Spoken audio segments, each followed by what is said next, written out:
I tried so hard and got so far. Hello friends, exam Guru YouTube channel में आपका स्वागत है। मैं प्रदीप।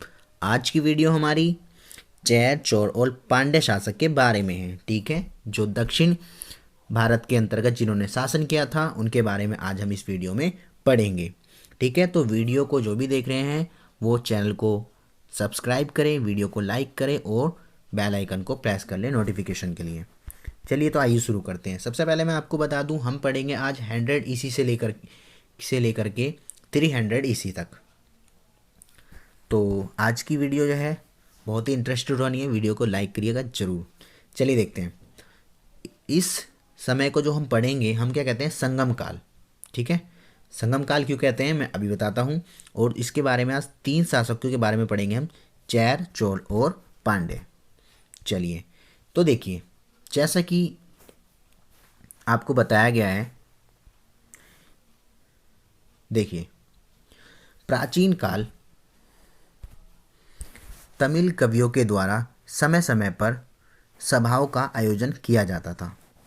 जो प्राचीन काल था उसमें समय समय पर तमिल कवि जो थे साउथ में, उन पे क्या करते थे, आयोजन करते रहते थे और बहुत से विषयों पर विचार किया जाता था। और इन जो मीटिंग होती थी इनकी, ये जो अपनी मीटिंग बनाते थे उसको क्या कहते थे, संगम नाम दिया गया था। और ये 100 से लेकर के 250 ईसा बीच में लगभग 3 बार इनकी सभाएं आयोजित करी गई थी। इसीलिए इस टाइम पीरियड को इन्होंने, इतिहासकार ने, संगम काल का नाम दे दिया। रिपीट करता हूँ, प्राचीन काल में जो तमिल कवि थे वो सभाओं को आयोजित करते रहते थे। ठीक है, अपने विषय में कुछ डिटेल लेने के लिए, डिटेल देने के लिए। ऐसी जो उन्हें टोटल 3 बार करा गया था, इसीलिए इतिहासकार को उन्हें संगम काल के नाम से जाना जाता है। उसके बाद इतिहास में इसे संगम काल के नाम से ही जाना गया। मदुराई कपाटपुरम में इन सभाओं का आयोजन किया जाता था। ओके, कहाँ किया जाता था? मदुराई कपाटपुरम में, तमिलनाडु में। संगमकालीन राज्य कौन से थे? कृष्णा नदी के दक्षिण में स्थित प्रायद्वीप भारत, जिसे तमिलकम कहा जाता था।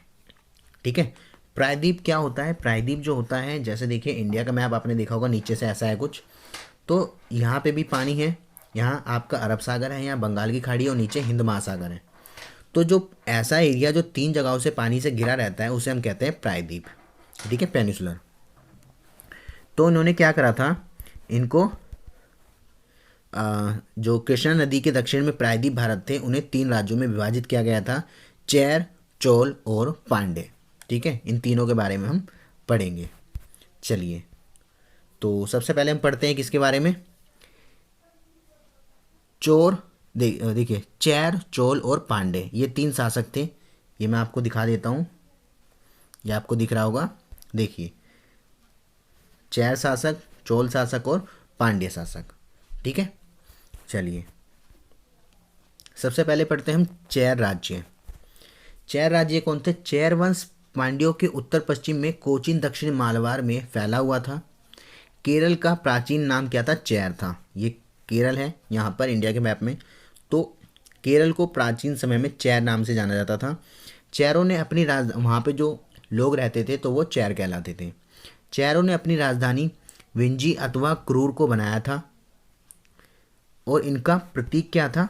इनका प्रतीक था धनुष। ये आपको दिख रहा होगा। चेरों की प्रमुख घटना 150 ईसा पूर्व में चोलों के विरुद्ध आक्रमण था, जिसमें चेरों ने चोलों के राजा करिकाल के पिता को मार दिया था। करिकाल के बारे में भी अभी हम पढ़ेंगे। तो इसमें अभी आपने क्या याद करना है कि चेरों के जो प्रमुख घटना क्या थी, उन्होंने 150 ईसा में चोलों के राजा करिकाल के पिता को मार दिया था। बदले में चोलों ने चेर राजा को भी मार दिया और इन दोनों के बीच में बाद में समझौता हो गया। ठीक है, आगे क्या था? फिर चेर राजा जो थे कविये सेनगुट्टवन, जिसे लाल चेर के नाम से भी जाना जाता है, उसे सबसे महान चेर राजा माना जाता था। ठीक है, और कणगी जो थे यानी कि पत्नी पूजा, शुरुआत इसी लाल चेर ने करी थी। ठीक है, वुमेन रिस्पेक्ट। आगे बात करते हैं। चेर वंश का एक प्रसिद्ध राजा था, क्या नाम था उसका? आदिगैमान। इसी आदिगैमान ने गन्ने की खेती भी शुरुआत करी थी सर्वप्रथम।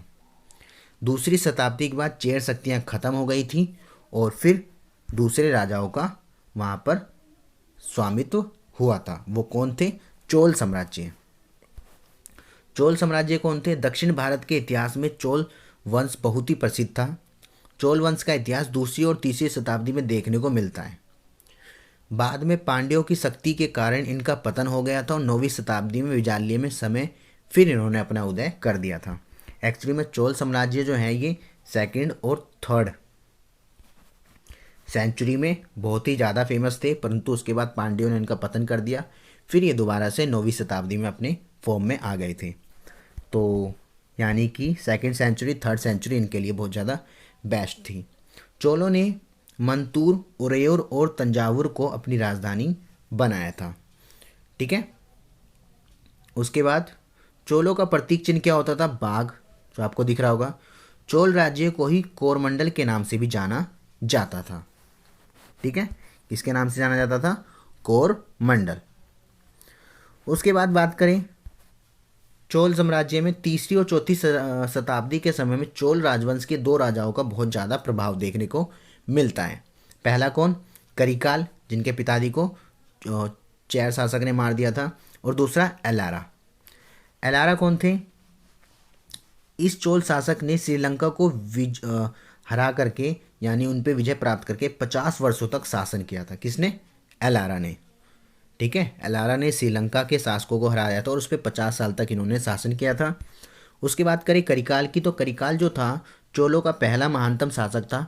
यह श्रीलंका में 12,000 गुलामों को बंदी बनाकर भारत लाया था और कावेरी नदी के किनारे 160 किलोमीटर लंबा उसने बांध बनवाया था।